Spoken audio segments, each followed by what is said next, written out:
que cette baisse des ventes d'anxiolytiques, de somnifères, c'est peut-être le reflet d'une prise de conscience de la part des Français de la dangerosité de ces médicaments? C'est d'abord une très bonne nouvelle, parce que depuis 2010, ça n'arrêtait pas de monter, en particulier pour ces anxiolytiques. Et 3 en particulier, vous savez, ça sert à la fois pour l'anxiété, mais ça sert aussi pour s'endormir. C'est une forme de somnifère, bien évidemment. Donc c'est une bonne nouvelle, parce qu'en effet, il y a eu des campagnes d'information qui ont été faites vers les consommateurs, vers les médecins. Et il semblerait qu'en effet, ça commence à frémir. Et ça, c'est une très bonne chose, parce qu'on sait qu'au long cours, c'est pas bon. Accoutumance, dépendance, voire favoriser les troubles de la mémoire, voire la démence, certaines études le montrent, mais qu'à court terme, ça reste un médicament qui peut tout à fait avoir son indication. On dit pas plus de 4 à 12 semaines. Les médicaments, il n'y a pas que ça. L'activité physique est un élément important parce que ça fait baisser le stress.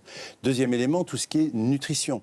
Vous savez que les micronutriments, tout ce qui est à base, par exemple le tryptophane, qui est vers la sérotonine, dans le lait par exemple, Ah bon. le lait des grands-mères le soir pour dormir, ça c'est anxiolytique, c'est un bon élément. Et puis tous les éléments en effet qui ont à voir avec le yoga, avec la cohérence cardiaque, tous ces éléments qui font jouer la respiration et qui en fin de compte vous prennent conscience que eh bien, vous pouvez vous-même vous libérer de cette anxiété.